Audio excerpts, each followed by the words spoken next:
Star Wars The Bad Batch Season 1, Episode 1, titled Aftermath. And this is, of course, the beginning of the brand new Disney Plus show. It is the beginning of the brand new Star Wars show, the brand new animated Star Wars show, which picks up. This is essentially a sequel to Clone Wars, which I probably have to put a bit of a disclaimer with the whole thing of.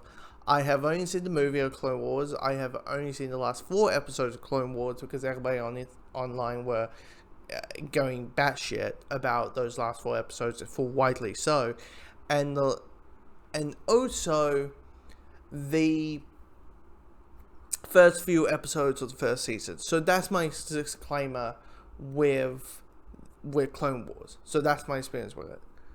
But I thought checking out The Bad Batch mainly because of the date. It's May the 4th. Better do something Star Wars related.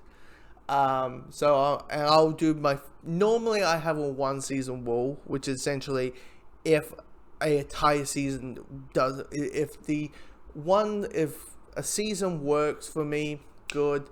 If it doesn't, I won't stop I'll start watching it. So essentially, that's how I basically do things. So I'll watch it. I'll cover the first season of The Bad Batch, and I started watching it.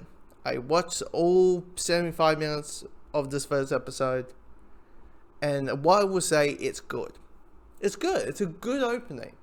It's a good opening to the concept of it, because what grabbed me watching this episode is the premise, and that is what happens to an army when the war is over, and definitely when it comes to the clones, because the clones were there to fight the Clone Wars, and now it's over. Order 66 happened. What happens then? And for me, that was a very intriguing aspect of the thing, and the world building around that. Like, we see aspects of even not just the clones itself, it was just people who are maybe not so well with the Empire, but they, what happens to regular people? What happens to the clones? Like, with Tarkin, I was going to say Tekken, but with Tarkin, his role in this is kind of a very logically situation. Plus, we find out that even though it's the Empire is cheap as fuck. Mainly because they're like, yeah, we know clones probably work better. They probably can aim more than actual trained ones, but we'll go with trained ones just because they're cheaper.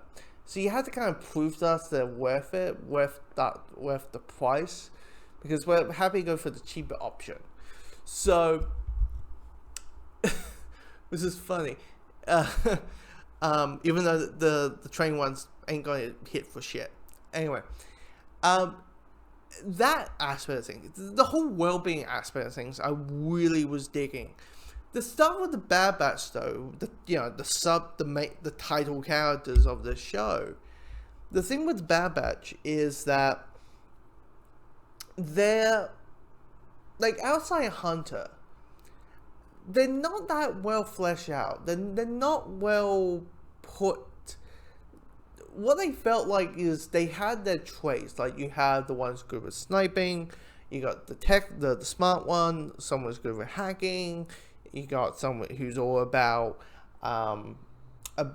punching things, and it felt like that was their character. Like, you got one sharp. Was it first season? I'm gonna give me some time to learn the names, but you got one who's all about we are soldiers. We are meant to follow orders. We are here to follow orders. And you're like, okay, is that basically your entire character right now? Yep. Okay. I know where you're heading. So if anyone knows what I'm talking about, do you really thought that wasn't going to happen? Because I totally thought that was going to happen easily, and it happened anyway. So, anyway, you know, you got one who's like, I just want to punch things. Let me punch things. Punch me. Punch things. I'm like, is that your entire character? Turns out, yes. You know, you got Tech, who's the the brainster, and he's like, you know, there's a 45%. He's a flesh R2D2 C3PO. You know, it's like there's a 55% chance, and if we do X, Y, and Z, we are able to do this in a certain way. You know, and I'm like, is that your character as well? And the answer is yes. And so, and you never know. It's the first episode. You never know. Like, we'll start from here, and then, you know, when the show progresses, we'll get a little bit more depth, a little bit more flesh out, a little bit more flesh. How these characters feel like three-dimensional characters than just their traits, their gimmick, as they will. But yeah, I mean, the action's really well put together. I do feel it's a little bit long. I felt like it could easily be like maybe 68 minutes, probably, not including credits and all that. Just as a couple of scenes, I'm like, oh, you could easily cut that pie out, and you know, or that could be a more surprise for the audience, as the same for the characters and all that kind of stuff. But yeah, this is a good start. It's a pretty well good start. The question is, knowing it's Dave Filoni show, and he's the showrunner of this, how long do you think Bo-Katan or Ahsoka Tano is going to show up in this? Because there's a habit of him doing that. I don't have a problem with that. It's just one of those funny jokes about, like, how long do you think these characters are going to show up on this? You know? So, all that. So,